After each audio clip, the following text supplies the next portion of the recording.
My fellow intellectuals and bookworms. Today is a new video. We'll be doing survivalism today. Worst places in a pandemic. You may be thinking, what type of pandemic? Well, that's immaterial to survival. Of course, it's somewhat material, but for the most part, it's immaterial. If it's Ebola, you want a protection suit that provides protection against bodily fluids and sticking yourself. But it's not very contagious, so you shouldn't worry about a pandemic for that. Bird flu is a real possibility. It has a 70% fatality rate. If it infected the worldwide, it could kill more than 4 billion people. But that's not really the point. 10 worst places to be in a pandemic. This is places you do not want to hide out because you're likely to get fucked. Number 1, a hospital. This is pretty self-explanatory. Being in a hospital when there's a pandemic is the best way to die. 2, an airport. Odds of exposure are high due to high-density population. Again, worst place to hide during an apocalypse, especially this type. Cruise ships. You know how cruise ships breed norovirus, the stomach flu? Well, how do you think the bird flu is going to react to those conditions? Right, it's going to kill people. Therefore, don't hide on a fucking cruise ship. Cities. Again, too high-density population easily facilitates the spread of illness. So if you're thinking of hiding out in a major city like Los Angeles, thinking that the majority of people won't go there because too many people would die there, you are fucking retarded. Suburbs. This one is somewhat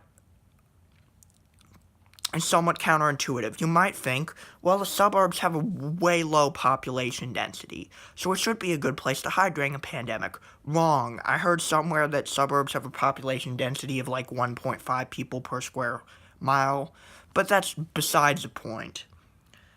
It's too far away from food and water sources, so you might as well starve yourself and die of dehydration yourself, because it's designed so you can only access it by a car, right? You can only work in the city by a car. So, keep in mind there's going to be no gas pumping, because if that many people die, there's going to be no fucking electricity.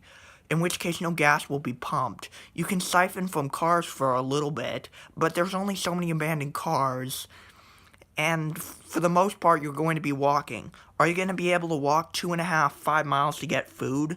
And the corner grocery store 2.5 miles away is probably going to be fucking looted by that time. So then you're going to have to walk to the other grocery store 5 miles away. And then it gets further and further. At which point, you stop going to the local grocery stores and you start breaking into people's homes. You know, the abandoned homes that people left looking for food. Then you run out of that source of food. Then you have to move. But you can't move because you don't have a fucking car. So then you die of dehydration or starvation. Or you walk for 100 miles until you end up in a place that's relatively safe. Either way, you're fucked. 6, theme parks. Why the fuck would you First of all, why the fuck would you visit a theme park in an apocalypse? Again, there's too many people. Do you think even if it was the fucking apocalypse, there wouldn't be lines at Disneyland? Or that there wouldn't be thousands of people there? Fuck no. There's going to be thousands of people there regardless. High population density, one person sneezes, you die. Malls. Again, too many people make gathering supplies risky. You're better off just looting your local shopping center, because at least there you don't have a risk, or at least that much of a risk. 8, rural areas. At first glance, this seems the logical place to go. However, it is a fucking stupid place to go. Let me explain. Let's say your grandpa died of natural causes pre-pandemic. Left your family 40-acre farm. You won't know what you're doing. You're not a farmer. You're a fucking insurance broker or stock trader or some shit like that. In addition, millions of people fleeing cities and suburbs will be going to your area. Even if 50% can't make the journey and die en route, all it takes is one infected.